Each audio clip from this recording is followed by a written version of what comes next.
YSR Congress party అధికారంలో ఉన్న ప్రతిపక్షంలో ఉన్న ప్రజలతోనే తాము మమేకమవుతాము అంటున్నారు వైఎస్ఆర్సీపీ నాయకులు. ఈ యొక్క ప్రస్తుతం మనతో మాట్లాడేందుకు కర్నూలు జిల్లా సంబంధించిన వైఎస్ఆర్సీపీ అధ్యక్షుడు ఎస్సీ మోహన్ రెడ్డి ఉన్నారు. వారితో మాట్లాడే ప్రయత్నం చేద్దాం.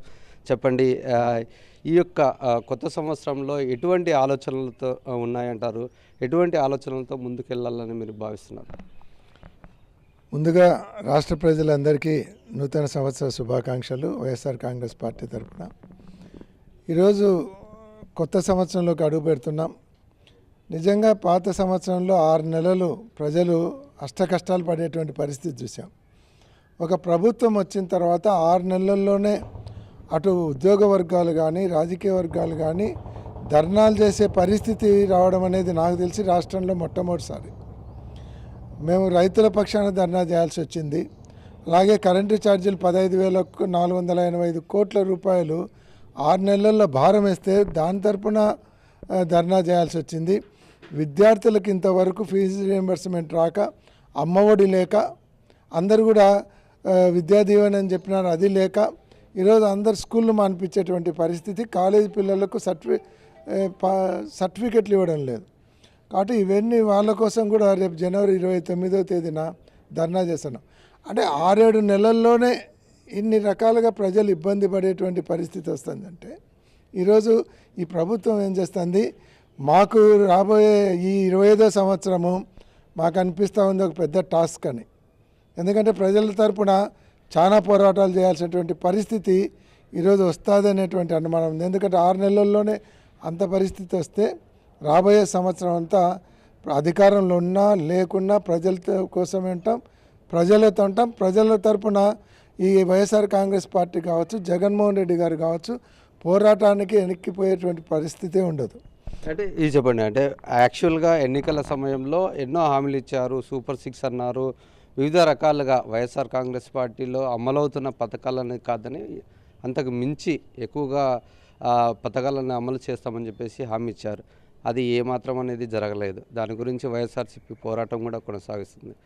ఇప్పుడున్న సిచ్యువేషన్స్లో ఇప్పుడు అప్పులు కూడా చాలా మటుకు 1000 కోట్ల దాకా, ఇప్పుడు 6 నెలల లోపలనే 1000 కోట్ల దాకా అప్పులు కూడా చేయడం కూడా జరిగింది. అయితే ఏమవుతున్నాయంటారు ఈ డబ్బులు? ఒక పక్క చూస్తే రిపోర్ట్లు దేశంలోనే అత్యంత ధనికున ముఖ్యమంత్రి ఎవరు అంటే చంద్రబాబు అనే వస్తుంది. అంటే ఇవన్నీ చూస్తే ఏమర్థమవుతుందంటారు? అంటే ఆయన 2 ఎకరాల నుంచి ఈరోజు దేశంలోనే అత్యంత ధనిక ముఖ్యమంత్రిగా ఇచ్చినాడంటే, ఏ 2 ఎకరాల నుంచి అంత స్థాయికి పోయినాడంటే అంత నాలెడ్జీ ఈ దేశంలో ఏ ముఖ్యమంత్రికి లేదని అర్థమవుతుంది. అంటే 15 సంవత్సరాలలో ఒక ముఖ్యమంత్రిగా ఉండి ఆయన అత్యధిక ధనవంతునిగా ఎదిగినాడంటే రాష్ట్ర ప్రజలు అర్థం చేసుకోవచ్చు ఆయన ఏ రకంగా ఎదిగినాడని. ఉత్త పాలాపారం చేసుకుంటే అన్ని డబ్బులు వచ్చాయని ఎవడు నమ్మడు. కాబట్టి రాష్ట్రాన్ని ఏ రకంగా దోచుకున్నాడనేది అర్థమవుతుంది. రెండోది, ఏదైతే ఆయన హామీలు ఇచ్చినారో ఆ హామీలన్నీ కూడా గాలికి వదిలేసినారు. అంటే మొదటి నుంచి కూడా విశ్వసనీయతకు ఏమాత్రం నిలబడినటువంటి వ్యక్తి ఎవరన్నా అన్నారంటే చంద్రబాబు నాయుడు గారు. ఈ దాదాపుగా ఈ 6 నెలల్లో జగన్మోహన్ రెడ్డి గారు ఏంటంటే ఈ 6 నెలల కాలంలో సంక్షేమ పథకాలకు 30,000 కోట్లు పైన ఇచ్చేటువంటి పరిస్థితి ఉన్నది. కానీ 75,000 కోట్లు అప్పు చేసి సంక్షేమ పథకాలు 30,000 కోట్లు ఇవ్వకుండా దాదాపు 1,05,000 కోట్లు ఏం చేసినారు? కనీసం 15,000 కోట్లు ఎలక్ట్రిసిటీ సబ్సిడీ ఇవ్వలేకపోయినారు. అది కూడా ప్రజల మీద భారం వేసినారు. జగన్మోహన్ రెడ్డి గారు ఉన్నప్పుడు 47,000 కోట్ల రూపాయలు ఎలక్ట్రిసిటీ డిపార్ట్మెంట్కి సబ్సిడీ ఇచ్చినాడు డిస్కంలకు. అంటే వీళ్ళు ఏం చేస్తున్నారు అంటే వీళ్ళందరూ కూడా డబ్బులన్నీ కూడా డైవర్ట్ చేస్తున్నారు. ఏమన్నా అంటే ఒకటే పాట పాడతారు, అమరావతి అమరావతి అమరావతి. మరి అప్పు చేసిన ఇన్ని వేల కోట్ల డబ్బు ఎక్కడికి పోతుంది అంటారు? 1,05,000 కోట్లు ఎక్కడ పోయింది అనేది సమాధానం చెప్పాలి. అదే కాకుండా అమరావతికి 15,000 కోట్లు సెంట్రల్ గవర్నమెంట్ అప్పు ఇప్పిస్తుంది. ఆ డబ్బులు ఏమవుతున్నాయి, అసలు ఎక్కడ పోతున్నాయి ప్రజలకు అర్థం కాంది. అంటే బడ్జెట్ సమావేశాలు పెట్టి కేవలం 3 రోజులలో బడ్జెట్ సమావేశాలు ముగించినారు. ఫుల్ ప్లెడ్జ్డ్ బడ్జెట్ పెట్టలేదు, ఎందుకంటే వీళ్ళు అప్పులు బయటపడతాయని. కాబట్టి ఈరోజు ఆఖరికి ప్రజలు ఏ స్థాయికి వచ్చినారంటే ఈయన సూపర్ 6 ఇచ్చినా ఇస్తాడో సస్తాడో ఏమైనా కానీ కనీసము కరెంటు ఛార్జీలు కావచ్చు, డీజిల్ ఛార్జీలు కావచ్చు, నిత్యావసర సరుకులు కావచ్చు, మళ్ళీ రిజిస్ట్రేషన్ ఛార్జీలు పెంచుతున్నారు. ఇంకా ఏం పెంచుతారో అనేటువంటి భయాందోళనలు ఉన్నారు. ఆ ఇస్తాడో సస్తాడో కొత్తగా మా మీద భారం వేయకుంటే చాలు అనేటువంటి డిప్రెషన్కు ప్రజలు వచ్చినారు. ఈరోజు ఉద్యోగస్తులను ఏ రకంగా మోసం చేసినాడు. వచ్చి 7 నెలలు అయిపోయింది, ఐఆర్ లేదు, ఒక డిఏ లేదు, పిఆర్సీ గురించి కమిషన్ లేదు. వాళ్ళందరినీ కూడా సొంత బిడ్డల్లా చూసుకుంటానన్నాడు. ఈరోజు సవతి బిడ్డల్లా కూడా చూసుకోవడం లేదు. అదే కాకుండా ఈరోజు వాలంటీర్స్ను నిలువునా ముంచినారు. 10,000 రూపాయలు మీకు ఇస్తామని వాళ్ళకి 7 నెలల్లో ₹1 ఇవ్వలేదు. నిరుద్యోగ భృతి ఇవ్వలేదు. అలాగే రైతులకు 20,000 ఎగరగొట్టినారు. అమ్మఒడి ఇస్తా అని చెప్పినారు.